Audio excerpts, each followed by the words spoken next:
Hi everyone, so in today's video I'm going to be showing you how I paint black fur.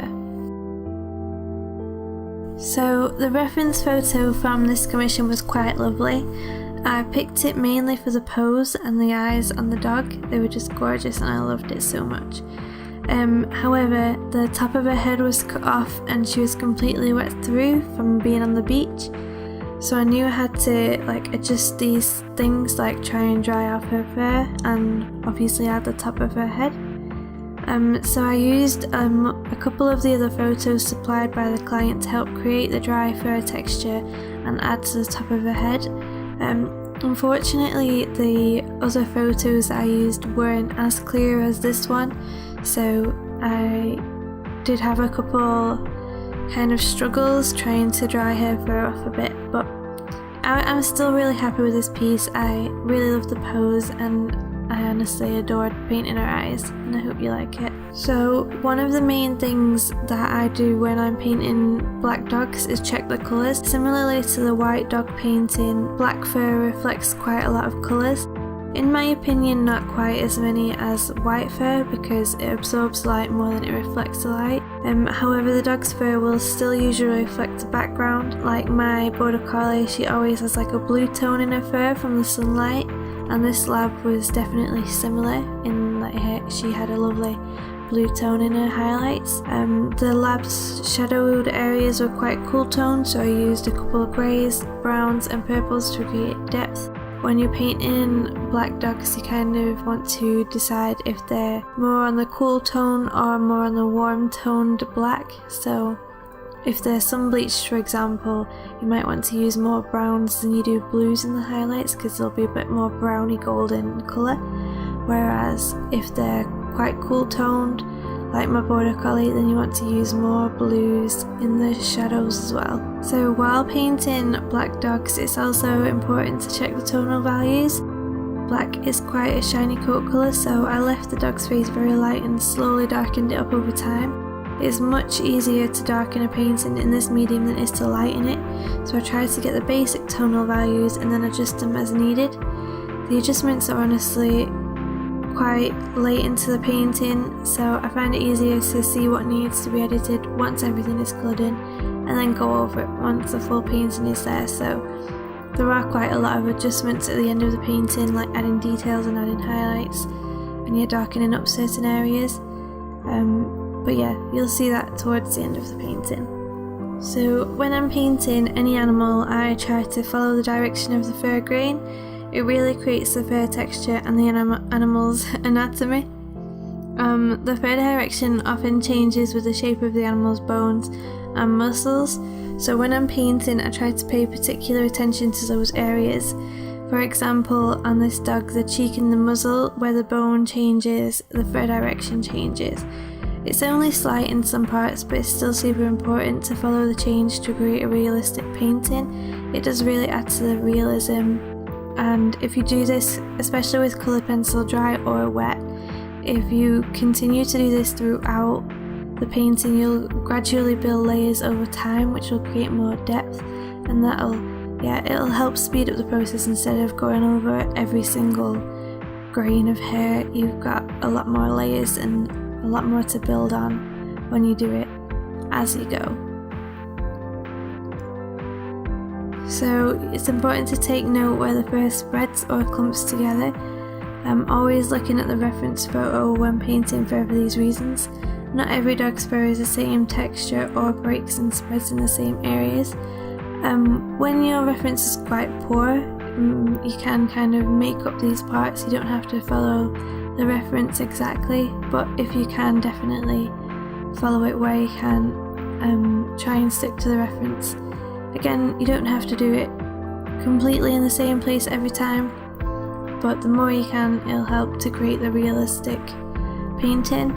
On the dog's neck, for example, there was lots of different areas where the fur kind of clumped together and broke apart, so I tried to pay particular attention to those sorts of areas.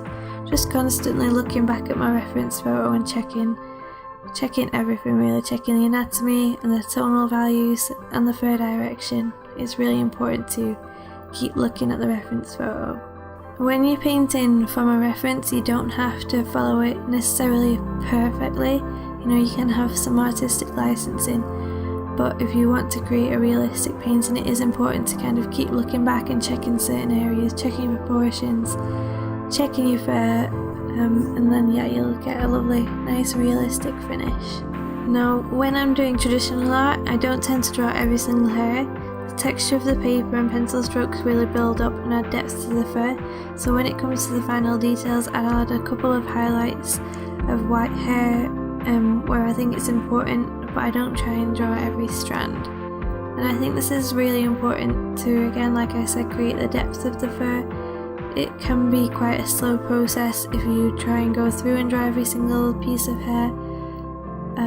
You honestly only need to focus on certain areas, so just kind of build it up slowly through this method, and then yeah, go over certain areas with one or two little strands to create the texture rather than going overboard and doing every single one. I find with coloured pencil as well as it's not a super opaque medium, so if you did try and draw every single hair, it doesn't have the effect, in my opinion, at least in my experience, it doesn't have the effect that I'm going for because it isn't super opaque, so they don't necessarily layer how I want them to, so they'll end up getting covered up by some other colour or just blending out and yeah, not really standing out as much as I would like. Whereas if I slowly build up the layers and slowly build up the fur texture, I get a much more pigmented kind of colour and covering on the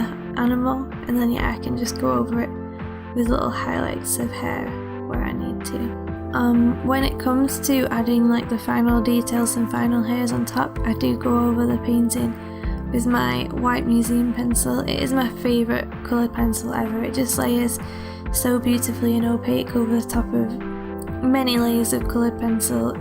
You can wet it to get an even more pigmented covering, or just use it dry, and yeah, it does layer amazing. It covers most of my markings on the page, if you like. It just layers really nicely, so when I need to create a nice bright highlight on the dog's fur or a whisker, it just, yeah, it goes down how I want it to, and it's really nice and pigmented. So that is my go-to pencil for any white highlights that I needed to use. If I wanted something a bit more subtle, I try and use either a pink or a creamy colour from the Super Colour Soft pencils.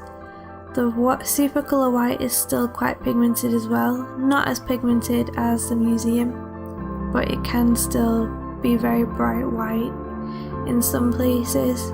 So if you want a more subtle colour, I'd recommend using like the pinks and the creamy whites instead. I think I've mentioned this before, but I absolutely adore the Super Colour Soft pencils from Caran d'Ache for black animals, because they have so many cool tone greys, and it's just a fantastic array of colours to choose from, and I really love using them for even black and white paintings, just complete monochrome, but yeah, especially black coloured animals as well. I think they are a wonderful set of colours. So I hope you enjoyed this video. This is just how I do black coloured animals. If you have a different method, that's completely fine. If you want to try out my method, please do, and send me anything that you create from it. If not, that's completely fine as well. I don't mind. Let me know what you think of this video. I'd really love to hear your thoughts. If you have any improvements, any critiques, please let me know in the comments. I do really appreciate it. I hope you enjoyed the video. Thank you so much for watching.